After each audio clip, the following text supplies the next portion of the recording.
I'm a former South African fireman, and unfortunately, 12 years into the job, I found myself addicted to crack cocaine, and within a year, I'd lost my job, my family, and my home.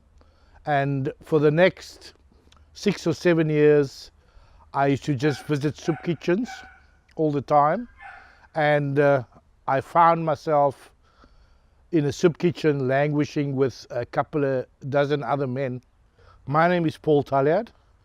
I'm the founder of Hands of Honor. Hands of Honor is a social enterprise operating on the Cape Flats in South Africa.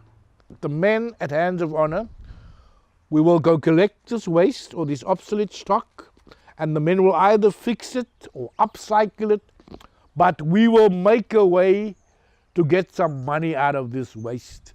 And what happened was, half of the profits were used for the men as a salary, and with the other half, the men had to volunteer to take part in a community project. Unfortunately, there are many soup kitchens in Cape Town. What we found out was that the men were bringing their sons to the soup kitchen. There was up to 3 generations of men in the soup kitchen. So that was the grandfather, the father, and the son. And these sons or these children were growing up with this welfare dependency mindset.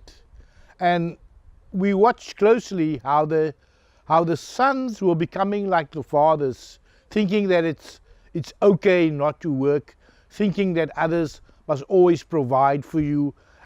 The lady supervising the soup kitchen asked me if I'd like to do something about the men in the soup kitchen. And so after everybody had eaten, I spoke to the men, and there was about 150 of them, and I asked who would like to stay behind, and we can discuss how we can try and improve our lives and perhaps get out of the soup kitchen. That afternoon, 6 of the 150 men stayed behind, and we had our first meeting. So that was in fact the start of Hands of Honor. Many of these men had nice positions and had good jobs, but somewhere in their lives they made a mistake and they ended up destitute. And so Hands of Honor is an actual sort of tool for me to pick men up from the gutter and to add honor and dignity to their lives through my upcycling program, and so for them to be restored back to society as breadwinners and as husbands and as role models for the youth in the community. What we keep them busy with is number 1, the upcycling, where corporations send all their junk. It keeps them busy with positive stuff, and they're earning money. We also have a furniture range which we make from wood that people throw away, reclaimed wood, and of course our star product, which is the Angel Classroom on Wheels, which won an award. It won the Swarm Vision Future of Education Award. So this has been selling really well, and it also solves a social problem in our community. The idea behind it is it sort of tries to create a huge problem in South Africa, namely early learning. Because in South Africa, over 60% of children under the age of 4 have no access to any form of early learning programs and so forth. So what happens is when they attend school officially, they can't read, and they lag behind children from other social groups. We went to go see an early learning expert, and she told us exactly what to put in. So as it stands there, it is number 1, it is a space saver. It is mobile. It supports 3 pillars of early learning. It supports numeracy, literacy, and life skills. It's a chalkboard. It is a bench or a desk that a child can work on. It supports fine motor skills, spatial skills, sequential skills, and finally, last but not least, if you open up the flap, it is a puppet theatre whereby life skills lessons can also be be taught to the children.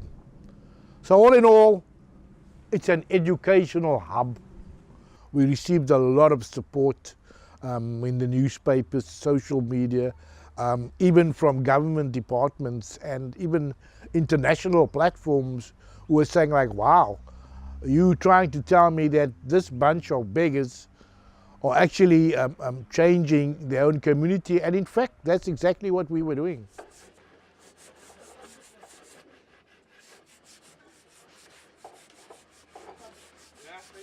So the community project usually involve taking a rundown space or a derelict building, or basically just taking a negative space and turning it into a productive one. But these men had to volunteer and they had to work with their hands. So that was also part of the program, where they did nice and positive stuff in the community, and they would then stand back and say, wow, did I really do this? And this is how slowly but surely their lives started to change. Their self-esteem and their self-confidence grew, because they were now taking part in projects that were actually changing the community. And one thing I noticed was the men who availed themselves for these volunteer projects, these regeneration projects, they were the men going forward. They were the men getting new jobs. They were the men getting increases and so forth. But those who didn't were the ones who usually stayed in the soup kitchen. It was never meant to be a fairy tale. A lot of the men are ex-drug addicts and alcohol abusers. Many of them belong to gangs and so forth. So there was always a falling away process. What would happen was, the first lot, or we would start with 50 men on a project. Say we're going to transform our latest project, which was on Mandela Day. We actually transformed a really ugly looking building. We totally transformed it from a slum looking building into something that looked like a Scouts Hall, complete with an obstacle course and all this other stuff. So what happens? We will start the project with, say, 40 men, and there will be a cutting away or a falling away. The first group will fall away, maybe 10, because they now earned money for drugs. So they will take their money and fall away and go spend it on drugs.